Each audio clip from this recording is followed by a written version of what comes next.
e esse é o maior ataque terrorista na Rússia desde 2004. Então, 20 anos que não tinha um ataque desse porte, desse tamanho. E quem reivindicou a autoria do ataque foi o Estado Islâmico, uma das suas filiais, né, dos seus branches ou franquias, que é o ISIS-K, K de Khorasan, né? Essa região é uma região que está localizada aqui. Khorasan é uma região que está... Vira aqui no mapa para... Isso. É uma região que está localizada entre... pega pedaços de Irã, Afeganistão, Turcomenistão, Uzbequistão e Tajiquistão. E, assim, essa região daqui surgiu essa nova organização, esse braço do Estado Islâmico. Claro que as discussões elas variam entre aconteceu o mesmo atentado ou não. Eu tenho explicado ou falei disso num vídeo passado aqui, explicando que sim, aconteceu. Mas por que que o Estado Islâmico ou uma organização fundamentalista vai atacar a Rússia? Por várias razões. Se a gente voltar lá atrás na história, a primeira das razões foi a invasão da União Soviética ao Afeganistão. Isso foi nos anos 80. E naquele momento os soviéticos lutaram contra os mujahidins, que eram os afegães radicalizados, islâmicos. E foi naquele momento que surge o Bin Laden, surge a Al-Qaeda.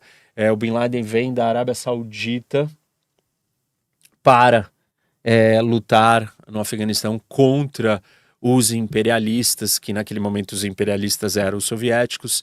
A CIA treina o Bin Laden para ele impedir o avanço, né, o sucesso dos soviéticos. Óbvio que os americanos, no auge da Guerra Fria, ou no final da Guerra Fria, não queriam que a União Soviética ganhasse ou conquistasse o Afeganistão, fosse bem sucedida. Então os Estados Unidos entram do outro lado, apoiando e treinam o Bin Laden. Daí vem todas as teorias da conspiração, de quem criou o Bin Laden foi os Estados Unidos, foi a CIA. E naquele momento o Bin Laden estava do mesmo lado que os Estados Unidos. Mas depois ele se revolta contra os americanos. Então, assim, não criou para ele fazer aquilo, criou para ele lutar o problema que existia no momento. Mas isso deixa uma marca, e essa é uma das marcas que muitos muçulmanos têm em relação à Rússia. Essa primeira grande invasão ao Afeganistão e o quanto que essa disputa durou. A gente pode olhar para outras situações, e aqui um segundo lugar de problema da Rússia com o mundo islâmico está localizado na região do norte do Cáucaso, né? Aqui Azerbaijão, Armênia e Geórgia, os 3 países aqui do Cáucaso, e essa região do sul da Rússia e norte do Cáucaso tem um monte de povos, etnias diferentes, dentre elas a Chechênia. Os chechenos, eles lutam por uma independência, travaram 2 guerras contra os russos nos anos 90 e nos anos 2000, usando uma resistência também radicalizada, com terrorismo, e a resposta russa foi muito brutal, e o Putin conseguiu de uma certa maneira controlar, mas muita gente morreu, foi bastante violento, e é um foco de problema com os muçulmanos na Rússia nessa região. Além disso, vale lembrar vocês que toda essa região aqui da Ásia Central, o Uzbequistão, Turcomenistão, Tajiquistão, Quirguistão, Cazaquistão, são, na sua grande maioria, muçulmanos. Então você tem a presença de todos os imigrantes e povos daqui que trabalham na Rússia, que vivem aqui ou que foram parte do Império Soviético, que controlou todos esses territórios, que depois vêm a ser independentes com a queda da União Soviética. E eles também carregam a religião, o DNA e um ressentimento. Não são todos, mas uma parte que foi radicalizada aqui, hoje está até dentro da Rússia trabalhando. Então é mais um foco de contato dos russos com o mundo islâmico. Falei para vocês de 3 lugares. O mais recente, não o mais recente de todos, tem outro ainda mais recente, mas outro bastante importante é a Síria. E a Síria, ela tem a ver com o que aconteceu no Oriente Médio, primeiro Guerra do Iraque, depois Guerra do Iraque posterior ao Al-Qaeda. Então você tem primeiro Al-Qaeda, depois tem guerra no Iraque, aí depois você tem instabilidade no Iraque, aí você vai ter Primavera Árabe, aí você vai ter o problema dentro da Síria, guerra civil na Síria, e nesse momento se junta o problema do Iraque com a da Síria e vai surgir o Estado Islâmico, que é essa organização terrorista talvez mais violenta ainda que a Al-Qaeda e todas as outras, e o Estado Islâmico ele é implementado nos territórios que ele conquista da Síria e do Iraque. E a Rússia vem fazer uma intervenção na Síria para salvar o regime do Assad, junto com a ajuda do Irã e do Hezbollah, que está aqui no Líbano. Então a Síria se torna um polo de combate entre organizações terroristas fundamentalistas. De um lado você tinha Hezbollah brigando com o Estado Islâmico. E a Rússia, e Irã, e Guarda Revolucionária, e aí quem financiava o outro lado, né, uma parte dos sunitas que estavam lutando aqui na Síria, eram os países árabes, Arábia Saudita e outros, Turquia. Além disso, existia o Estado Islâmico ali lutando, e o Ocidente estava brigando contra o Estado Islâmico, mas a Rússia também estava brigando contra o Estado Islâmico. Estava lutando, defendendo o Assad, e um dos inimigos do Assad principal era a insurgência, né, os extremistas sunitas dentro da Síria. Esse é o segundo ponto de confronto maior e direto da Rússia com os fundamentalistas islâmicos, principalmente esses dessa linhagem aí do Estado Islâmico. Nessa mesma disputa, o grupo Wagner vem aqui lutar ao lado de Hezbollah para tentar vencer. No final, a combinação do Ocidente, Estados Unidos, Rússia, Hezbollah, Wagner, curdos, todo mundo junto consegue acabar eliminando o controle territorial do Estado Islâmico aqui. E aí o Estado Islâmico precisa migrar, e aí ele migra para várias outras filiais em outros lugares, desde a Ásia, Filipinas até a África. E um dos lugares onde o Estado Islâmico vai vir muito são com suas filiais aqui no Sahel, né? Essa região mais ao norte da África. Então você tem vários desses países sendo ameaçados, o governo sendo ameaçado pela insurgência desses grupos locais afiliados ao Estado Islâmico. Mais uma vez, quem é que vem participar das disputas na África? A Rússia, com o Estado Islâmico. Então vejam, e a Rússia vai lutar diretamente, né? O grupo Wagner vai lutar diretamente ajudando os governos locais contra essas filiais do Estado Islâmico. Nós temos problema dos russos com os muçulmanos, primeiro, no Afeganistão, lá atrás, anos 80, historicamente ainda mais para trás, toda a Ásia Central, a ocupação, os problemas, a própria Crimeia, né? Tem os tártaros, que também são um grupo de muçulmanos, que também tem problemas com os russos. Além disso, nós temos o norte do Cáucaso, nós temos a Síria e nós temos a África. Como vocês podem ver, não faltam motivos para a Rússia ter provocado a ira do Estado Islâmico ou de fundamentalistas islâmicos.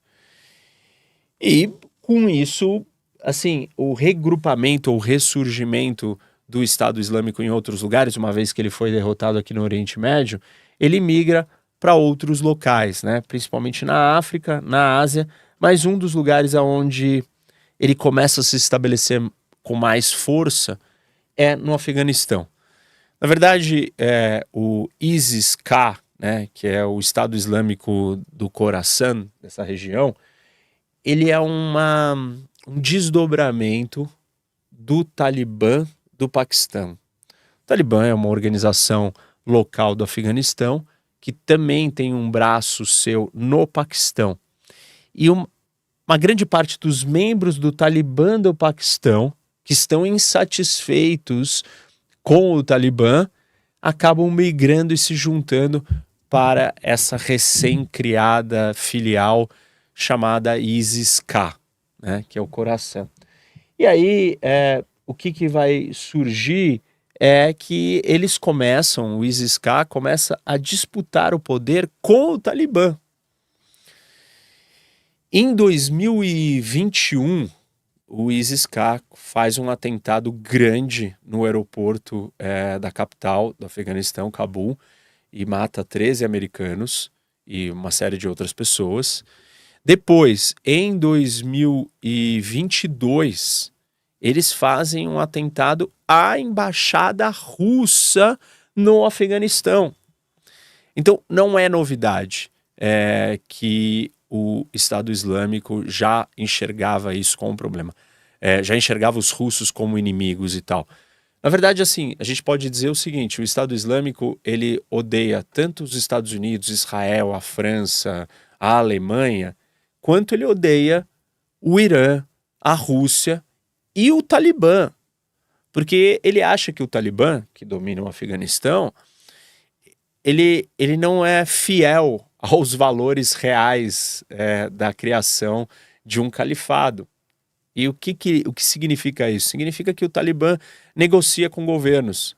Uma das coisas que tem acontecido recentemente, depois da retirada dos Estados Unidos do Afeganistão, é que o Talibã passou a ter relações melhores com a Rússia e com vários outros países. E para o ISIS-K, isso é um sinal de que ele não está comprometido com a lógica ou com a ideologia fundamentalista de expulsar todos os infiéis, tratar todos os infiéis da mesma maneira. O que mais que tem acontecido, né? Então a gente tem esse ataque contra a embaixada russa, o ataque contra o aeroporto, e aí a gente, no começo desse ano, não sei se vocês lembram, mas eu falei disso, acontece um ataque no Irã. E esse ataque foi em janeiro e é um ataque feito pelo Estado Islâmico. Quem que fez? O ISIS-K, essa filial do Estado Islâmico do Afeganistão. E, na verdade, dá para dizer que, assim, o ISIS-K tem um seríssimo problema com os xiitas. E a gente volta para uma disputa muito antiga do Oriente Médio, que é a disputa entre sunitas e xiitas, que são as duas grandes vertentes religiosas do Islã. A maioria da população islâmica no mundo é sunita, uma minoria é xiita, e a maioria da população xiita está concentrada dentro do Irã.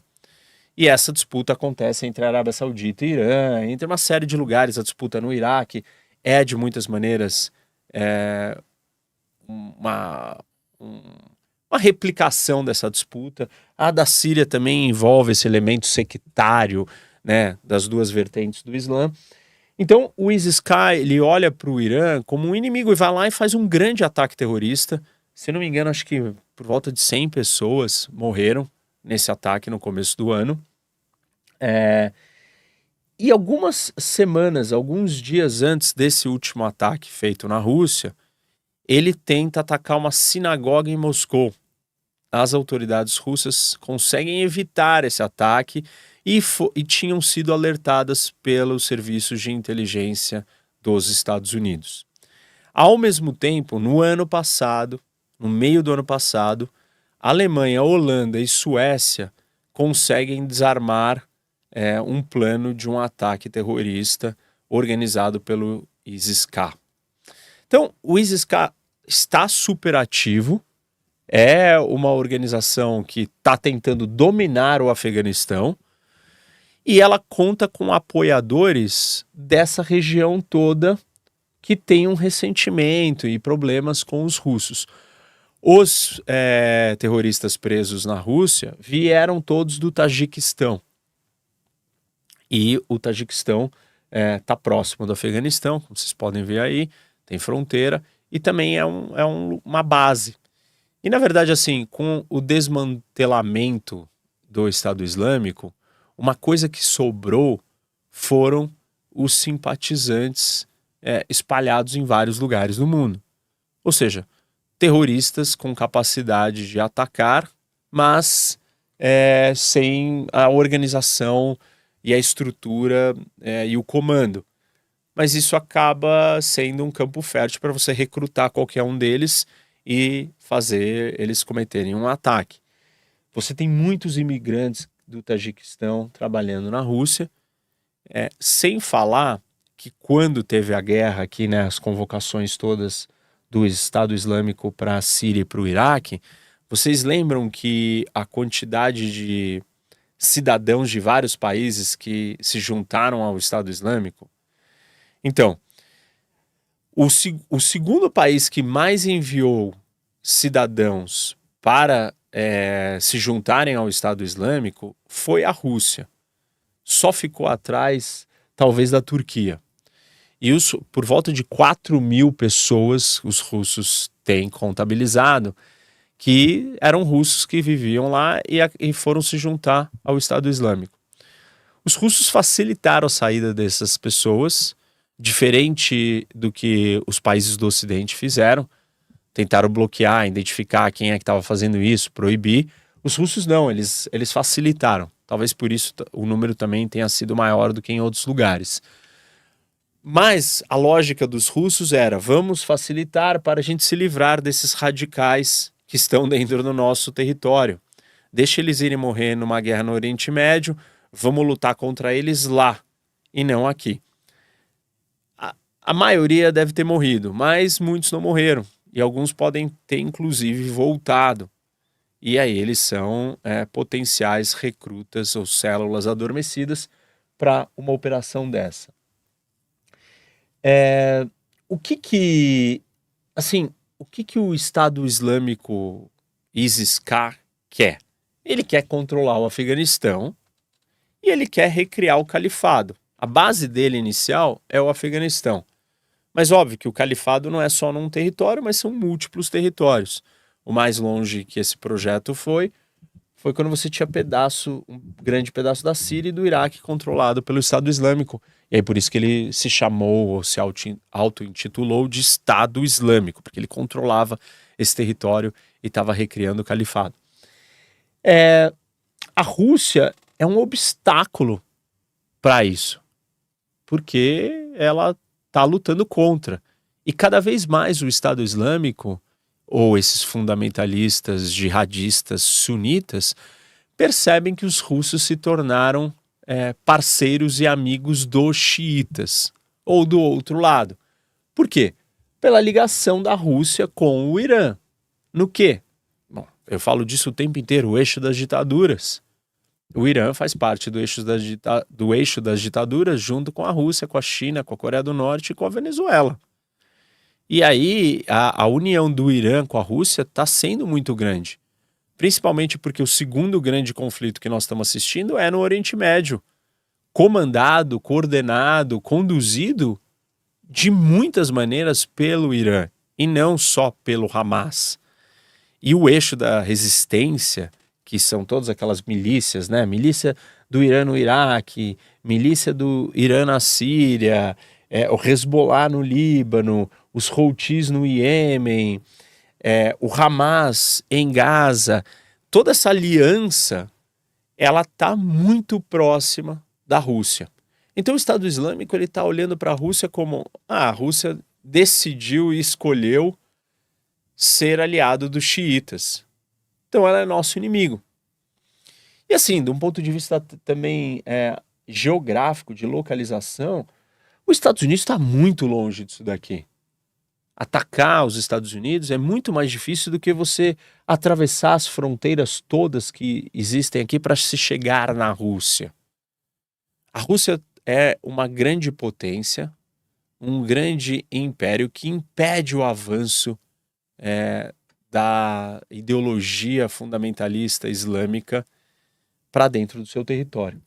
E claro, né, assim, a gente pode identificar um monte de contradições, mas como é que a Rússia apoia o Irã, apoia o Hamas, cada vez mais apoiando o Hezbollah, e, e ela, assim, não percebe o que essa ameaça significa? Porque todos esses que eu citei também são organizações terroristas, também são regimes fundamentalistas, e também querem a criação de uma grande teocracia, de um grande califado.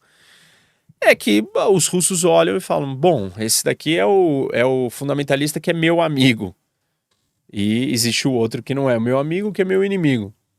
Mas, se a Rússia fosse coerente, ela deveria entender que a ameaça fundamentalista islâmica, ela é uma ameaça contra a Rússia também. Então, os russos não deveriam alimentar esse tipo de ideologia. Ao contrário, né? Quando eles estão alimentando, eles estão fortalecendo o surgimento do contraponto. Porque se o Irã está tão forte, se as suas milícias, o eixo da resistência, que são todas essas milícias iranianas aqui, estão tão fortes, travando uma guerra regional contra Israel, imagina que como não surgir um contraponto.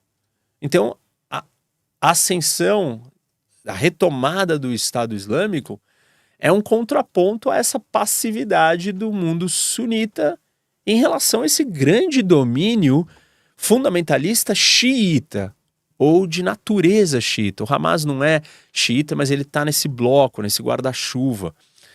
Os outros todos que não são estão aliados, né? Tipo os alauítas da Síria, da família Assad, eles não são xiitas, mas são mais próximos do xiismo. E aí, assim, sempre aconteceram as coisas desse jeito. No próprio Iraque, quando Saddam Hussein é derrubado, e aí as milícias xiitas começam a se vingar de anos de repressão pelos sunitas, porque o Saddam Hussein era sunita, o que vai acontecer? Começa a surgir uma insurgência extremamente violenta sunita, que são aqueles que vão dar origem ao Estado Islâmico, como uma resposta à violência xiita.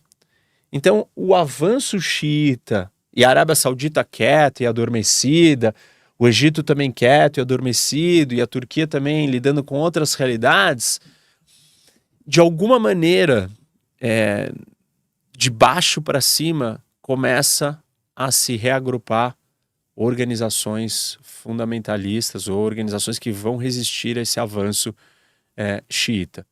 Então, parecia, né, que o Oriente Médio estava completamente dominado por um dos lados.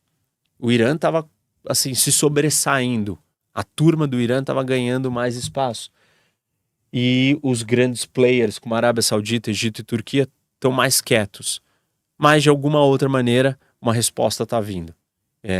E a ascensão e os ataques dessa vertente, né, dessa filial do Estado Islâmico do Afeganistão, o ISIS-K, é uma demonstração de que isso não vai ficar só com o Irã fazendo o que quer. Vai ter um contraponto. O ataque no Irã foi isso, agora o ataque na Rússia. Então, claramente, tem um outro eixo de contra-resistência, talvez, surgindo. Ainda não é um eixo, é menor, mas com uma organização que foi um problema para muitos países, que é o Estado Islâmico, uma coalizão internacional gigantesca, concordou que o Estado Islâmico não poderia existir. E concordou que tinha que ser feito alguma coisa, e todos os países aceitaram. Ninguém quis defender o Estado Islâmico. Quem ficou um pouquinho mais perto do Estado Islâmico foi a Turquia, onde tinha muitas ligações, porque ela estava muito interessada no que ia acontecer na Síria, com o problema dos curdos e outras coisas assim por diante.